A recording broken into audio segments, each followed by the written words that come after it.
If you want to win more matches, there's 3 specialty shots on the forehand that you want to learn how to do. I'm going to teach them to you right now and give you a drill for each one so you can go out and start practicing these 3 shots today.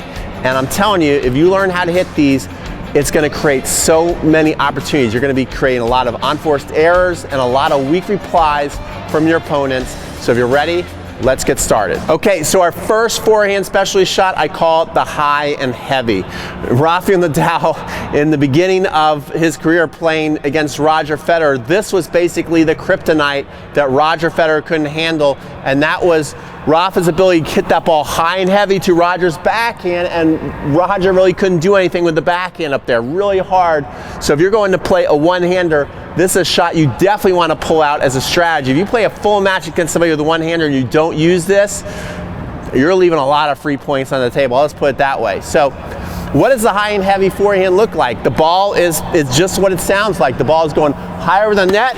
It feels like it's got some heavy topspin, and it's dropping in on the other side, and it's kicking up at your opponent's weakness. That's what you really want to drive at. Find the weakness, go after this with a high and heavy forehand. So what you can do as a drill is you basically just get your basket, put it beside you, work on your cross-court forehand, and what you want to do is you want to get yourself deep into a tilt, all right? So that's the key. When you're going to hit a high, heavy forehand, you don't want your shoulders even. You want to create a tilt, and the way you do that is by using your back leg here and dropping it down. See, now this is putting me into a natural tilt. Look how this shoulder's here, and my front shoulder's going up. So if you use your tennis racket, it should look like that, pointing to the sky. And by doing that, and just by getting your racket lower than the tennis ball and really lifting up and going as high as you can with your racket, and then relaxing to the other side to where the racket's going to drop below your pocket, that's going to make the ball naturally go up high and drop down. And you actually want to have a lot of racket head speed. If you swing too slow, the ball might fly out on you. So with these shots, you see I'm going to drop down, I'm going to get set, I'm going to lift with a lot of racket head speed, and it drops in at the last second. So again, I'm getting set, I'm getting in a tilt, I'm lifting up, and you see that ball dropping. I'm trying to get the ball to go cross court and near that cone with my toss it, and I hit it. Oh my God, that was clutch. So I don't want to risk my luck anymore.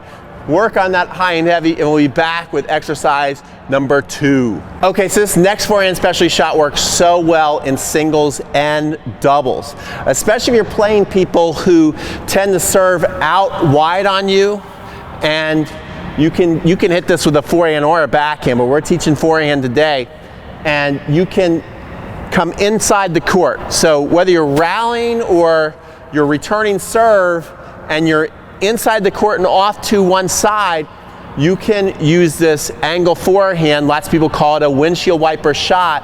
And what it does is it's great for setup or just pure passing shots. Lots of times people can't get to it, but if they do get to it, they're having to volley low and they're moving off the court. Or even in a rally, if you hit that ball down the line and you got your opponent running, you can take that next shot and work that angle forehand, and most likely that shot right there, even though I didn't hit it hard, is going to be a winner. So the first key to doing this is when you're going to do this drill, bring your basket of balls inside the court, because you want to train yourself that you don't really want to go for the shot much behind the baseline.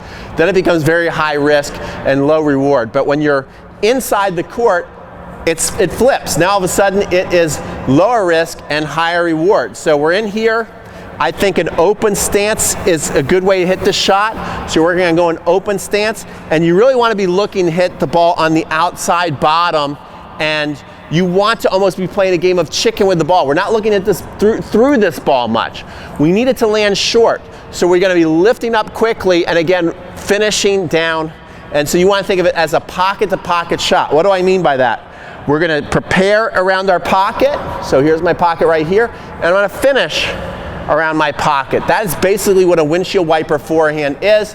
And why is it called a windshield wiper forehand? Because if you do this, you're going back and forth like a windshield wiper. So this is actually not even a bad way to start warming up, is just to start getting this feeling, and then to start bending your legs and lifting up and lifting over. Bend, up and over. You get your weight here, right? So when you're coming down, you get your weight here, and then you lift it up, come on over. If you do that, you'll start to create that angle. Now in the beginning, I would just work on seeing that ball hook off the court. I wouldn't worry much if it's going in or out, but just rolling that shot, aiming at your cone. We happen to be making them right now, but even if you're missing them wide, that's okay. But you're trying to get that angle right there.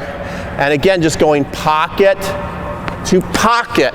See, it's okay if we miss wide. We're just still working on creating that angle.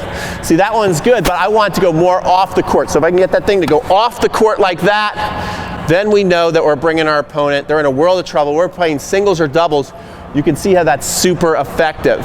So let's learn that shot so we can win more matches.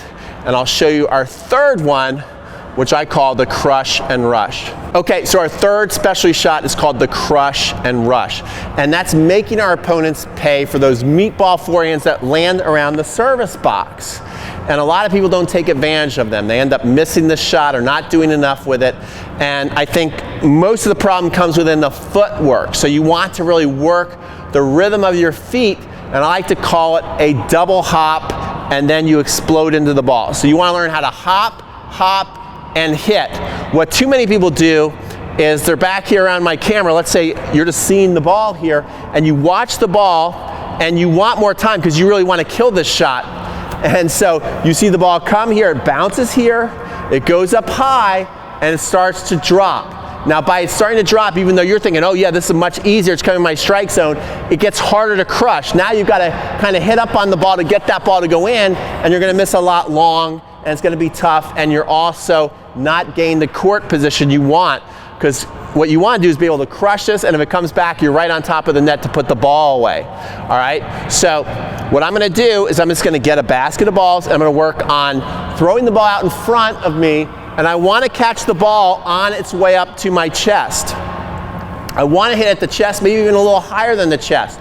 And so as I throw the ball up, I'm going to be hopping, and then I'm going to get ready and hit, and I'm going to be swinging down the hill. Remember our first shot that we worked on, the high and heavy, we were deep in the tilt. Now we're going to reverse the tilt to where we're more coming like this, okay? And I like to call this a down the hill forehand. Think of yourself as actually hitting down on this shot, and as long as your strings are going over the tennis ball like this, you're not going to hit it long, okay? And since you can actually see blue on the other side, you can swing down on the ball and it's still going to go over the net most of the time, all right? If it's not going over the net, you just make a slight adjustment and do a little bit more dipping of the racket and then come over the ball before you hit it. But I don't want you to overthink this shot, because really, if your rhythm and your feet are good, you should be able to crush this shot. So that's why I call it the crush and rush. So I'm coming here, hop, hop, hit, okay? Very easy to make this shot over and over again, and this is the pure pace of it. Lots of times you don't even have to place it that well, but I'm going to work on placing this one at the cone, or maybe I'll even hit on the opposite side of the cone. We're going to hit it to the left of the cone here. So here we go. I'm going to aim for the left of the cone here. I'm going to do a double hop and a hit. So I'm going to go hop, hop, hit, and it feels really good. I'm not having to think about it so much because I'm focused on the rhythm of the feet. And the more you're focused on the rhythm of the feet, you're not even really thinking about the swing. The body just kind of naturally takes over. There's no hesitation. Hit the cone there. There's no hesitation, and you're just crushing these forehands. So again, you get yourself a basket, and I would go through a full basket of this. And you could see, you could just make this over and over again. We don't have to worry if the ball is going deep or not. As long as we're making this, since this is a meatball close inside the court, all we gotta do is use our feet. Now if you want to make it a little harder, if you're like, yeah, I get these sometimes, but I get a lot of balls in here, you can then just move the basket back a little bit, start around the baseline, and move up and do that. So I'll just do a couple of those, and then we'll recap this video. So I would definitely suggest that you start short and you get used to crushing these short ones inside the box to build up your confidence. Plus, people actually have a tough time with that. Sometimes the closer they are to the net, the harder they have actually keeping it and swinging aggressively at it. But most likely you're going to get more short balls that are bouncing about here, okay? And another thing I love about this drill is that you're leading yourself forward. Too many people, when they are wanting to kill a ball, they hesitate and they wait and they end up with their weight backwards. So this forces you to go after and go forward through the ball. Again, we want to get the ball up high around our chest and just go for that shot with confidence. And that was a big forehand right there. Now, as you're further back, you do have to hit the ball a little deeper on this in order to make these count. But you just do this over and over again, hop, hop, hit. You can do your down the lines.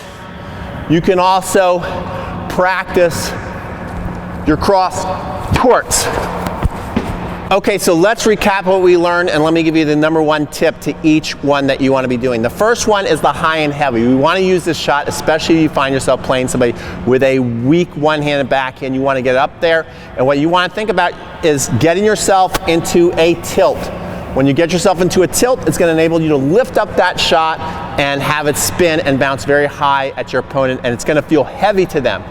The next thing you're going to work on is that angle, that windshield wiper forehand. And so your #1 tip there is, first of all, you want to be inside of the court, but as far as technically, your #1 tip is I want you to think about a pocket to pocket swing, and then you're going to get that ball moving across the court and rolling off the court, which is great.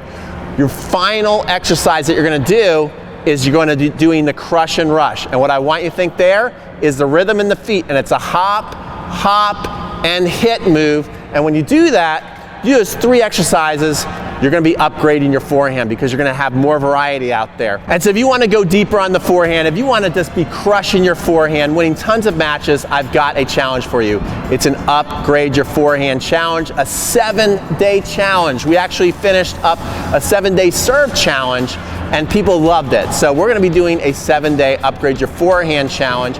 And here's the cool thing too. You can also go through my 7-day serve challenge right now, today, if you wanted to start.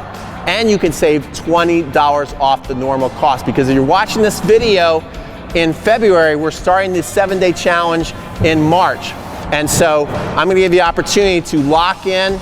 Our pre-sale price is going to be $47. When it comes out, it's going to be 67 bucks. If you want to get it for 47 bucks right now, plus start my 7-day serve challenge, so you can develop a play called Serve Plus One. It's the most popular play on the men's and women's tour, and it's very simple. All it is basically hitting an awesome serve and an awesome forehand, and it's pretty much unstoppable. This is why you can see professionals win 80 to 90% of their first serve points, because why? They're hitting in a big serve, and did you know that 70% of first serves actually come back? So then they're crushing a forehand on their next shot.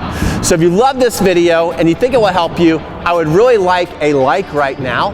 That helps spread the good tennis word around the world here.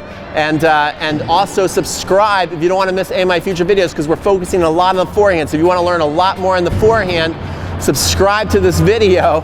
I think I'm being taken over by some construction workers right now, so subscribe, comment below. I read all the comments, and don't forget to ring that notification bell so you don't miss a future video. Take care. This is Pete from Crunch Time Coaching.